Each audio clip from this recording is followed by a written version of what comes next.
This motorcycle is fun. It's so light, it's so nimble, it's so agile.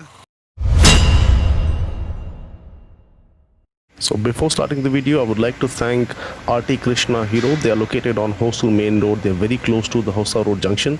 So in case if you're anywhere in Bengaluru, you can definitely plan to visit them. I'll leave all the details in the description box below, and they're pretty much stacked up with all the offerings from Hero. Alright guys, let's go for a ride now. This is the XTREME 160R, the latest offering from Hero MotoCorp in India in the Street Fighter segment. And first things first, the seat is very comfortable. It's plush, it's very soft. It's not too soft either, but it's decently soft. And the mirrors look good. They are stylish and they are doing a good job. I can see what's behind me. Although my hand is covering a little bit of it, but then that's still manageable. And the fueling seems a little jerky to me. And let's take a look at the suspensions. Suspension is pretty good. It's definitely very soft and it's plush. One thing's guaranteed, that if you ride this motorcycle, be it alone or with a pillion, this will give you a very comfortable ride because the suspension is beautifully sorted out. And there are no vibrations in the engine whatsoever. At least at this point of time, we are not too fast. We'll gradually pick up the pace when we go onto the main road, and we'll see that.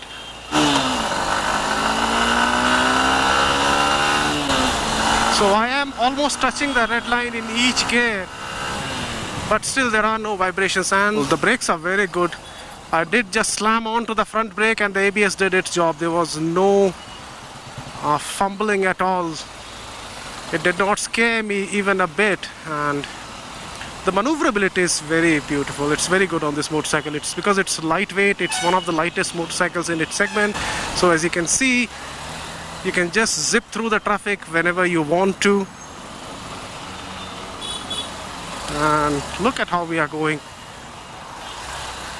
Alright, so even when I'm almost touching the red line that I did some time back, there was no sense of vibration. So that tells that engine is very refined. It's very tractable. And the on-off throttle response is good as well. I mean, there is a slight bit of head nod when you let the throttle go, but that's manageable. And the clutch feels very light, and that means that when you're riding at bumper to bumper traffic, it will not strain your arms, it will not strain your left hand, you know, when you're making a lot of clutch actions. The brakes are very good. The bite is exceptionally good, especially in this segment. There's a decent amount of feedback from the front brake lever. I do not use the rear a lot. This is a dual disc variant, but then I do not use the rear, so I cannot really comment on how good that is. Let me try it. Okay, the rear is good as well. Then it feels a little spongy, little bit spongy. Because of the light weight of this motorcycle, it's going to be a joy when riding in city traffic. As you know that most of the motorcycles, they spend more than 90% of their lives in city traffic itself, maybe more than 90%. And if it has a good sorted out suspension, if the clutch is light, and if it's a lightweight motorcycle, it definitely adds up more to the riding experience that you get from any motorcycle. And as you can see how much traffic we are into right now, but then I do not sense any kind of a heating from the engine at all. So that tells that the heat management is pretty good and engine does not heat up a lot. It's a 160cc engine. There is no oil cooling or liquid cooling that's on this engine, but still the heat management is pretty good. The handlebar is raised towards the rider. As you can see, there's a decent amount of bend towards the handlebar, and I'm sitting fairly upright. And there is no sense of strain on my hands or on my wrist or on my arms or even on my back. And when you compare it with the other motorcycles in the segment, which make slightly more power, but then they are heavier as well. So if you look at it that way, the power to weight ratio of this motorcycle, you know, that way it will bring you in the same territory as its other rivals, which make slightly more power. Another good thing that I just noticed is that spotting the bike into neutral, it's very simple. It's fairly easy. So on this motorcycle, I am not seeing any sort of an issue in spotting it to neutral. Right now we are into the third gear, second, and let me show you. There we go. Neutral comes in just a single click, and the gearbox seems very refined. And then the switches, they have a good tactile feel to it. You can hear a very nice click sound. All LED lighting, and it has this hazard light switch as well, so if you turn it on, both the blinkers get on, as you can see it from there. So it feels a very nice package. It's a very tightly put together package from Hero MotoCorp. And now coming on to the point, should you buy this, and will this motorcycle be a good investment if you are someone who wants to ride in city and some occasional highway trips as well? I would say yes, definitely, because as I've been talking about, this is the lightest motorcycle, which means that it will return you a very good fuel economy.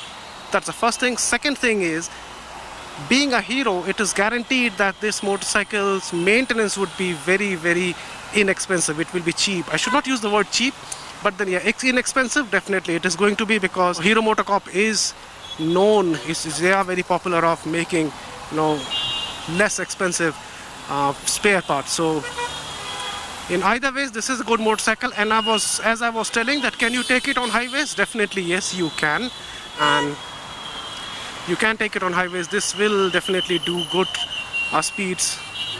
Then yes, anything upwards of 90 up to 100, 110 kilometers per hour, this motorcycle should sustain, and that will not cause any kind of vibrations creeping in either from the handlebar or the seat or the foot pegs, not at all. And this motorcycle comes with MRF tires, and the grip from the stock tires is pretty decent enough, as long as you're not doing anything, totally out of the box, like trying to get your knees down when it is wet. Unless you're trying to do anything of that sort, the tires, they do a decent job. They have a decent amount of grip, that they will have a much better life than any other softer compound tire. Alright, let's take a look at the instrument console itself. So you get an odometer, you have a negative display on top. This is for the rev counter. You have the speed limiter over here, the odometer, and it has a clock as well. It shows you how many kilometers you have done on the odo. The bottom part is for the fuel, how much fuel is there. You get an ABS check light. This is on because some connections have been removed on this motorcycle. And then it has A and B 2 trip meters. So it's a fairly basic instrument cluster, but the good thing is that the legibility is very good. Even when I'm standing here, I can read everything. Even when the sun is shining on top of my head, I would still be able to read whatever is showing up on the display. This thing is an accessory. If you want, you can fit it to the motorcycle if you're buying it, and this will definitely help the pillion to grab onto something more sturdier. So there it is, guys, the Hero MotoCorp's XTREME 160R dual disc variant. I hope you guys liked the video, and in case if you did, then I would request you to give it a thumbs up, share it with your friends, and don't forget to subscribe to the channel if you have not done it yet. Thank you very much for tuning in, and have a good time.